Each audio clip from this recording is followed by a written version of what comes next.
Shalom, je suis dans la joie une fois de plus de vous retrouver. Nous sommes pèlerins conquérants et nous continuons avec notre programme d'impact et transformation avec notre invité que nous recevons encore ce soir, le prophète Amani Nabi. Alors prophète, aujourd'hui nous allons partager autour de l'appel et de la destinée. Pour aller droit au but, c'est quoi l'appel et c'est quoi la destinée? Est-ce que la destinée, c'est quelque chose qui est déjà tracé par Dieu ou bien ça se construit par rapport à nos choix ou à nos décisions? Bonjour tout le monde, je vous salue au nom de Jésus partout où vous êtes et partout où vous nous suivez. Heureux d'être encore des vôtres en ces jours. La question sur la destinée, une question qui fait bouger un peu. Il y a des personnes qui croient que la destinée est figée, ce qui est destiné est destiné, il n'y a pas de modification possible, il n'y a rien à faire. D'autres personnes sont d'avis que la destinée s'est construite, toi. L'homme fait des histoires pour arriver à une fin. Mais la meilleure façon de comprendre la destinée, c'est que la destinée, c'est un plan de Dieu pour l'homme. C'est que Dieu a comme plan pour toi. Et cette destinée peut ne pas arriver telle que Dieu l'a prévu pour toi. Vous comprenez un peu? Ça, il faudrait d'abord retenir. Parce que tous ceux qui sont aujourd'hui des fous, Dieu ne les a pas destinés à être des fous. Voilà, mais ils sont des fous et puis il a été cogné, il est mort en étant fou.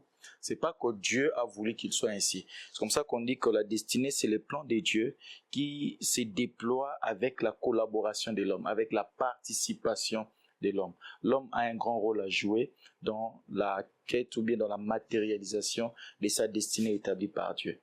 C'est comme ça qu'on comprend que Dieu dit à Jérémie, je connais les projets que j'ai formés pour vous, projets de paix et non des malheurs. Pour Dieu, la destinée de ces peuples-là était de vivre en paix et non de connaître les malheurs.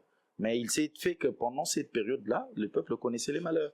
Donc Dieu a un plan de paix et de bonheur, mais les circonstances ont fait que le peuple traverse certaines circonstances qui est contraire au plan de Dieu. C'est là qu'on dit que l'homme a un rôle à jouer pour que la destinée planifiée par Dieu s'accomplisse dans sa vie.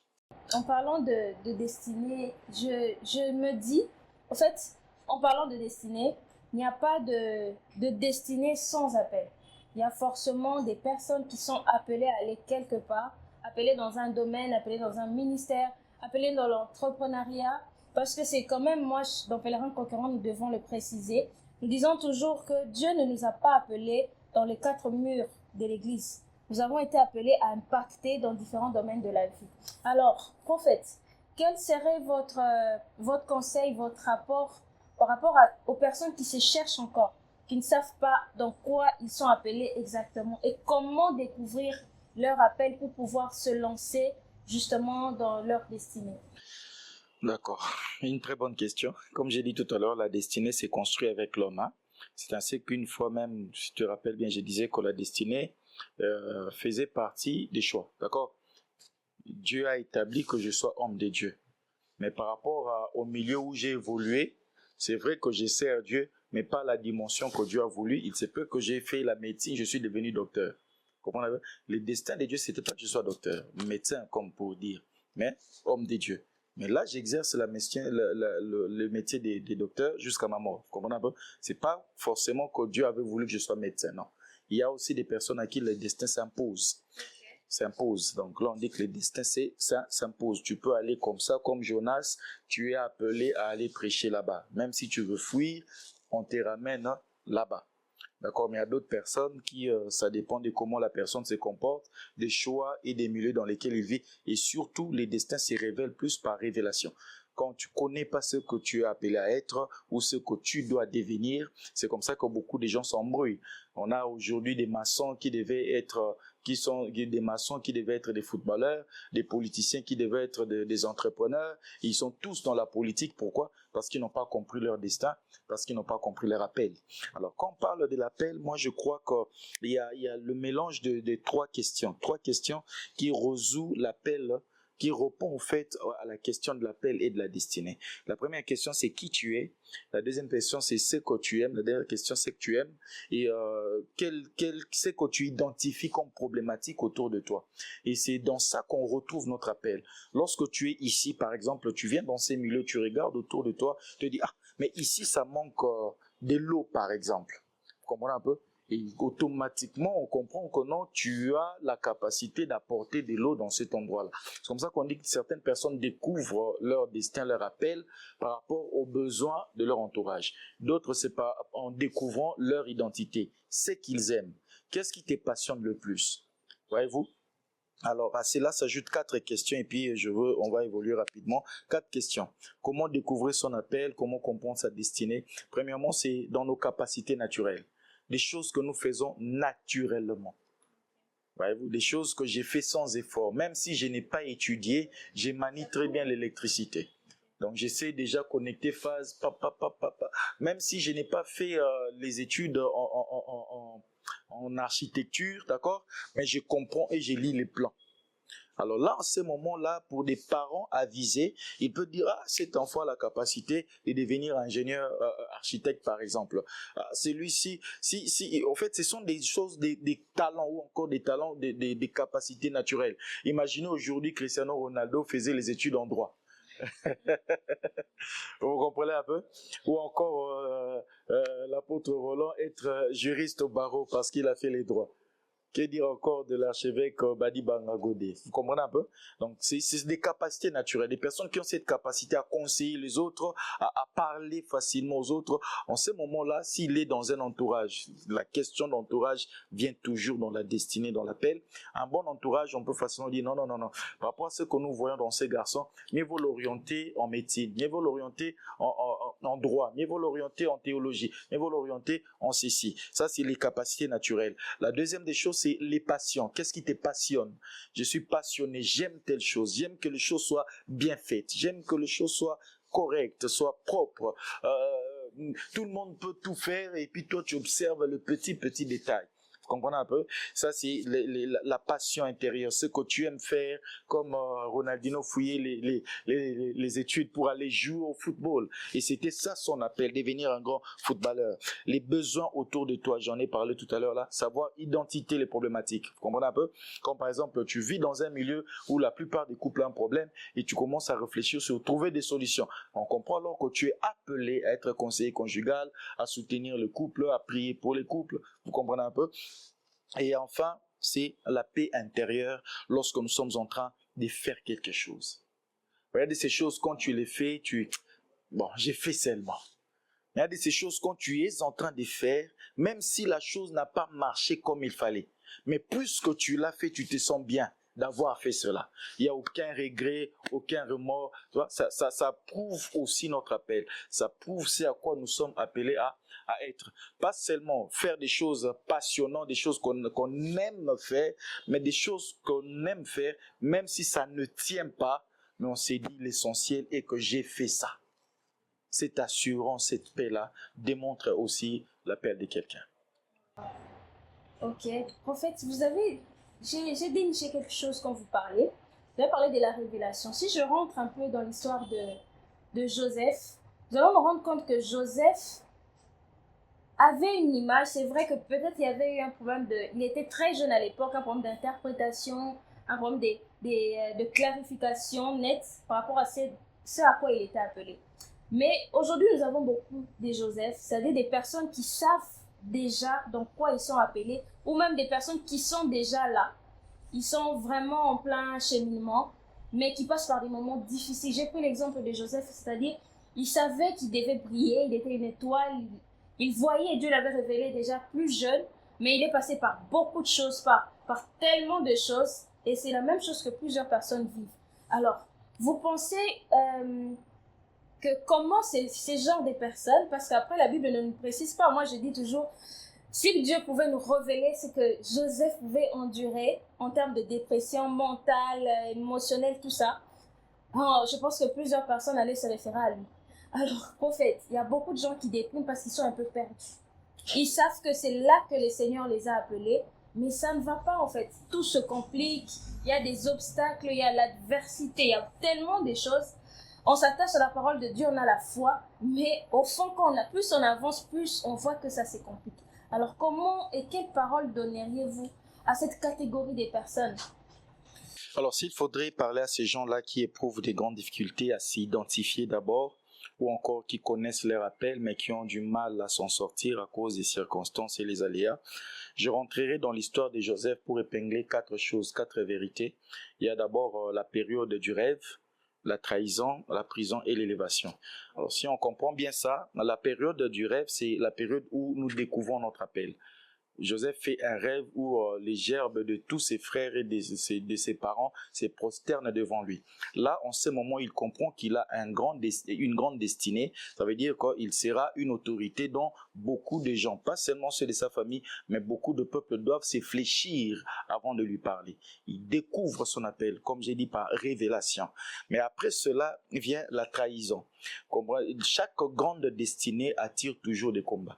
Il n'y a pas une grande destinée qui marche sur une ligne droite. Les grandes destinées éprouvent toujours des combats, peu importe les niveaux, peu importe les stades. Vous comprenez un peu? Et à ce niveau-là, il faudra comprendre que le combat dans la destinée ou dans l'appel n'est pas un blocage. Mais par contre, le combat peut parfois être une préparation. Imaginez si Joseph n'était pas trahi par ses frères. Imaginez si Joseph n'avait pas fait la prison. Est-ce qu'il allait savoir avoir le cœur d'aider tout le monde comme il le faisait? Non. Vous savez pourquoi? Parce qu'à la maison, Joseph était déjà traité comme un prince. Mais lorsqu'il va en prison, lorsqu'il est vendu comme esclave, il a reçu le cœur de savoir supporter les autres, le cœur de savoir porter les autres lorsqu'ils ont faim. Il sait ce que c'est avoir faim et puis leur donne à manger. Comprenez un peu? Et la chose la plus importante dans l'accomplissement de la destinée pour ceux qui sont en train de passer par des moments difficiles, je leur dirai cette vérité que j'ai appris aussi à mes dépens, que la plupart des visions, la plupart des destinées s'accomplissent dans la destinée des autres. Okay. Comprenez un peu, la plupart des destinées s'accomplissent dans la destinée des autres. Ça veut dire, la destinée de Joseph ne pouvait pas s'accomplir tant que Joseph ne s'est pas allié à la destinée des pharaons, à la destinée de sauver l'Égypte. En voulant sauver l'Égypte de la famine, sa destinée s'est accomplie et il a vu et le peuple d'Égypte et les autres nations, même sa propre famille, s'est prosternée devant lui pour lui déverser la parole. Vous comprenez un peu? Parfois, certaines destinées meurent à cause de l'isolement. Parfois, certaines destinées meurent, comme j'ai dit, à cause de l'entourage. Et certaines destinées aussi meurent à cause de l'orgueil et de l'ego.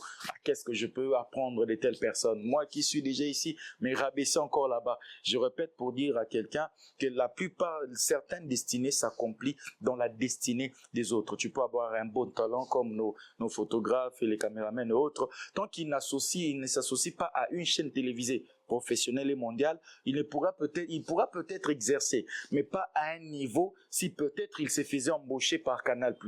Vous comprenez un peu? Il a une vision, une destinée, mais il faudrait parfois s'associer à d'autres. Il y a ces destinées qui s'accomplissent en solitaire par la grâce de Dieu. Il trace le chemin, mais il y en a d'autres. Il faut s'associer à la vision de quelqu'un d'autre. Tu aides quelqu'un à accomplir sa vision, automatiquement ta vision aussi est en train de s'accomplir.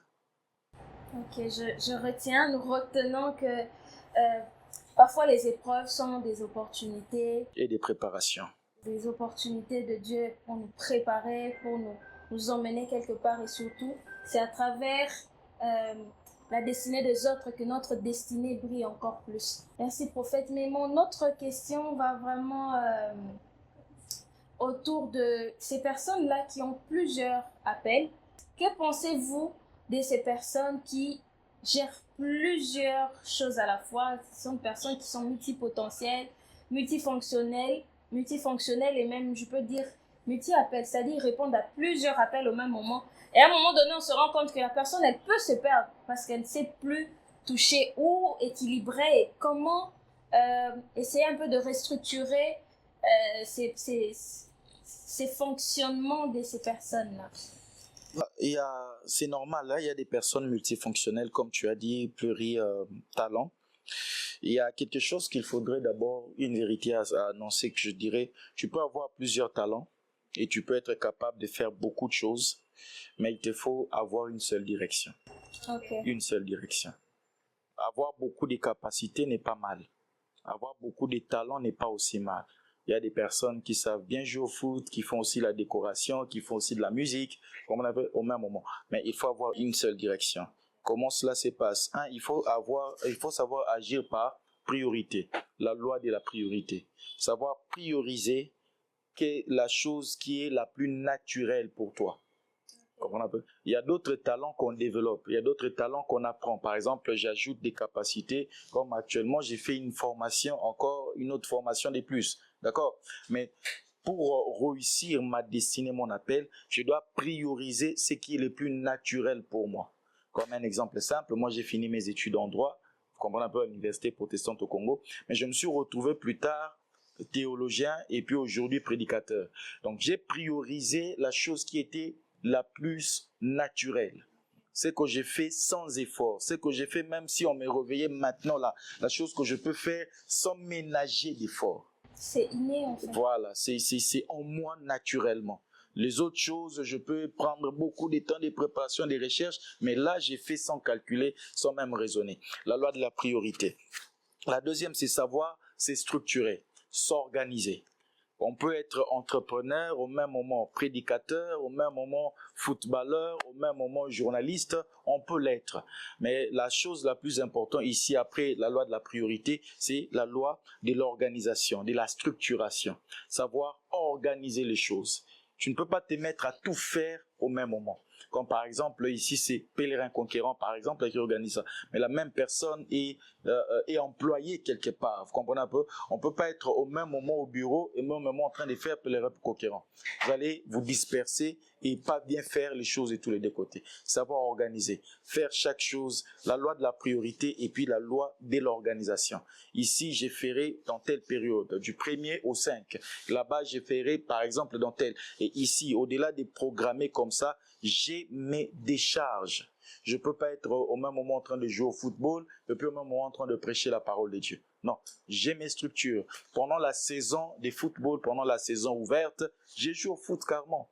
Et après la saison, pendant la pause, je vais voir ma ferme et autre chose. Sinon, au même moment où pendant la saison ouverte de foot, tu vas à la ferme, tu seras en train de te disperser et ici, tu ne seras pas productif. Là-bas non plus, tu ne seras pas productif. Pourquoi? Parce que tu penseras à cet instant, je devais être à l'entraînement. Et quand tu es de l'autre côté, à cet instant, je devais surveiller la ferme. Vous comprenez un peu? Toujours s'organiser et se structurer. Et troisièmement, savoir garder la vision.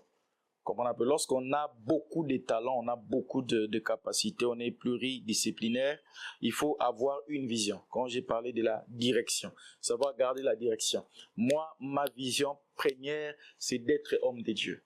D'accord? Cela ne m'empêche pas d'avoir des magasins, d'avoir une entreprise, d'avoir des ceci. Quand j'ai beaucoup de talents, par exemple, je garde la vision première. La vision première, c'est là que j'ai investi presque tout mon temps et tous mes efforts. Les autres, je le fais, mais pas de la même façon que de l'autre côté. Sinon, je risquerais de passer outre l'appel principal, la destinée principale. Voilà. Oh, merci prophète. Donc c'est vraiment essentiel de garder la vision, de ne pas s'éparpiller parce qu'en même temps, on peut être pluripotentiel, on peut avoir plusieurs talents, mais quand on ne fait pas la part des choses, après on se perd. Et il y a aussi cette énergie qui peut nous prendre en fait. En même temps, quand nous ne savons pas faire la part des choses, nous ne savons pas prioriser, ça nous bouffe en fait de l'intérieur et on ne sait plus mieux faire ce qu'on était censé bien faire. Donc, pour finir, prophète, que pensez-vous de l'influence? Aujourd'hui, nous sommes en pleine modernité, il y a les réseaux sociaux, il y a la technologie qui est évoluée. Alors, on a tellement des influences, ça fait qu'à un moment donné, les gens se perdent. Comme j'ai vu telle sœur faire du make-up, je m'engage dans le make-up et je le fais. Comme j'ai vu tel frère prendre les micros, chanter, je m'engage, je deviens artiste comme lui. Comme j'ai vu telle sœur ou telle personne, bref, je deviens photographe. Les gens veulent faire comme les autres, les gens se laissent influencer par ce qu'ils voient. Et avec l'IA, n'en parlons pas. On est prêt à tout faire. Alors, prophète, vous pensez que cette influence avec le temps est-elle positive ou négative par rapport à notre épanouissement ou même à notre accomplissement personnel? Parce que Dieu attend de nous de nous accomplir chacun dans le domaine dans lequel il nous a appelés. Alors cette influence, elle peut jouer positivement ou pas, selon vous, en fait. Il y a le deux, hein, positivement et négativement. Parce que pour vivre l'accomplissement de plan de Dieu, bien de la destinée établie par Dieu, je note encore 4 éléments. Aujourd'hui, je suis fort avec les 4. Alors, il y a 4 choses qu'il faudrait d'abord se mettre en tête lorsqu'on ne veut pas s'éparpiller ou pas avec tout ce qu'il y a dans le monde actuel. Premièrement, c'est rester focus, ça veut dire savoir ce que tu veux. Qu'est-ce que tu veux? Aujourd'hui, avec le système d'influenceurs, influenceuses, tout le monde devient influenceur, tout le monde devient influenceuse. Comprenez un peu? Mais qu'est-ce que toi tu veux? Qu'est-ce que tu veux être? Qu'est-ce que tu veux faire? Comprenez un peu? Qu'est-ce que tu es appelé à faire? Ça, c'est la première des choses. Avoir la clarté des choses. C'est pas parce que tout le monde aujourd'hui dans les ventes en ligne, parce que je dois aussi faire la vente en ligne. Pas forcément, vous comprenez un peu. Il réussit dans la vente en ligne, je peux réussir avec autre chose. C'est là que j'ai dit savoir ce que l'on veut. Exactement. Si on ne sait pas ce que l'on veut, on se laisse emporter partout et n'importe quoi. Malgré que parfois certains sujets là touchent à notre appel, mais il faut savoir ce que l'on veut. Connaître aussi les délimitations de son appel. La deuxième des choses que je dirais à quelqu'un, c'est apprendre et accepter de commencer petit. Vous voyez là? Voilà, la grande difficulté actuellement, c'est qu'on ne veut pas commencer petit. On veut tout directement avoir ceci, avoir cela, être ceci, être cela. Pour l'accomplissement de sa destinée, il faut accepter de commencer petit parfois. Tous ne commencent pas grand. Même nous, dans le ministère, il y a des personnes qui commencent des églises avec 1000 membres directement. Il y a d'autres personnes qui commencent des églises avec tous les financements possibles. Mais il y en a d'autres, il faut que ce soit lui qui va de porte à porte pour inviter les gens. Il y en a d'autres qui va inviter, commence un culte comme ça avec 3 personnes. Et je me rappelle d'un pasteur qui disait que lui, il a commencé son église, lui, sa femme et ses 3 enfants. Donc l'église a commencé à 5. Vous comprenez un peu? Et il faut savoir accepter de commencer petit. Le monde actuel, avec l'évolution, la globalisation, on veut toujours commencer là. Et c'est comme ça qu'on a des personnes qui finissent à porte. Donc voilà, il faut accepter de commencer petit. Il faut parfois supporter de commencer petit. Supporte de commencer avec un seul matériel. Supporte de commencer peut-être à marcher à pied. Supporte de commencer à vendre tes yaourts à la main comme ça en marchant. D'accord? Qui sait, peut-être demain ou après-demain, tu auras une maison et autres, tout ça. Et à la fin de toute chose, savoir se réajuster, savoir se corriger. D'accord? On n'est pas forcément de se maintenir dans une direction qui a fait réussir les autres. Non. Et ça, c'est parmi les choses que j'ai appris très tôt. C'est pas parce que nous faisons la même chose, nous sommes appelés à la même destinée, et elle a fait ceci, elle fait cela, et puis ça marche. Et puis moi, j'ai fait. Tu vois que tu échoues, tu vois que tu as fait 1 fois, 2 fois, 3 fois, 4 fois. C'est vrai qu'on nous conseille toujours de ne jamais abandonner. Je ne parle pas d'abandonner, mais je parle de se réajuster. Savoir changer parfois la méthode. Savoir changer parfois la stratégie à appliquer. Ça aide aussi à ne pas se perdre et à continuer sa route vers l'accomplissement de sa destinée. Wow, très, très poignant. En tout cas, merci prophète. Nous disons toujours la même chose dans Pèlerin Conquérant, c'est-à-dire chacun a son don, chacun son appel, chacun sa destinée et même chacun sa grâce. Et quand on comprend que Dieu a une histoire pour chacun de nous de manière, j'ai envie de dire, il y a une unicité pour chacun de nous, une singularité. Ça fait que je ne voudrais pas faire comme l'autre. Je ne peux pas copier. Je vais commencer là où Dieu permet que je commence. Et c'est même ça l'important. En tout cas, merci prophète. Pour finir, j'aimerais qu'on fasse vraiment quelque chose de très important. Je veux bénéficier, nous voulons bénéficier de tout, non pas seulement des paroles qui sortent de votre bouche pour nous permettre de recevoir des déclics, mais aussi des paroles en tant qu'homme de Dieu, des paroles, nous croyons que le Seigneur a déposé des choses en vous, justement dans votre appel à vous. Alors nous voulons recevoir une parole pour terminer ce programme, une parole pour quelqu'un qui a une destinée, selon que l'Esprit pourra vous pousser. Merci prophète. Avant de faire cette prière de la fin, j'aimerais dire à quelqu'un ces 3 vérités par rapport à l'appel et à la destinée. De tout ce que j'ai dit, retiens ceci. Ne perds jamais la vision. ne perd jamais la vision. Peu importe les circonstances, peu importe l'âge, peu importe les saisons, les années qui passent, ne perd jamais la vision que Dieu t'a donnée. Et ne perd jamais. La deuxième des choses que je dirais à quelqu'un, reste discipliné. Garde la discipline par rapport à ton appel, garde la discipline par rapport à ta vision. Et enfin, never give up. N'abandonne jamais. N'abandonne pas ta vision. N'abandonne jamais. Alors, voilà, je veux prier pour que Dieu te donne, à celui qui ne connaît pas encore son appel, que Dieu te donne en cette session de prière la capacité, la révélation à découvrir qui tu es, ce que tu es appelé à être, ce que tu es appelé à faire dans ce monde, au nom puissant de Jésus-Christ. À celui qui connaît son appel, à celui qui a découvert, il sait à quoi il est destiné, mais qui passe par des moments troubles, par des moments difficiles, prêt à tout abandonner. En ce moment, je prie pour que Dieu te donne la force de résister encore dans le nom de Jésus.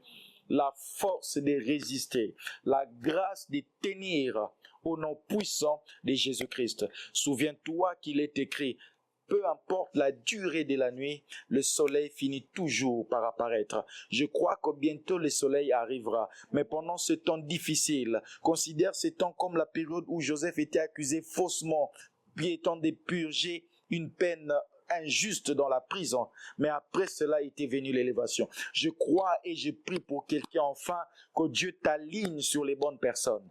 Que Dieu te mette sur la route où tu rencontreras des personnes qui vont booster ta destinée. Que Dieu te donne de rencontrer quelqu'un, de rencontrer un homme, de rencontrer une femme qui va occasionner un déclic par rapport à ton appel, par rapport à ta destinée au nom de Jésus. Cette personne qui doit t'ouvrir les portes, que Dieu te donne de le rencontrer.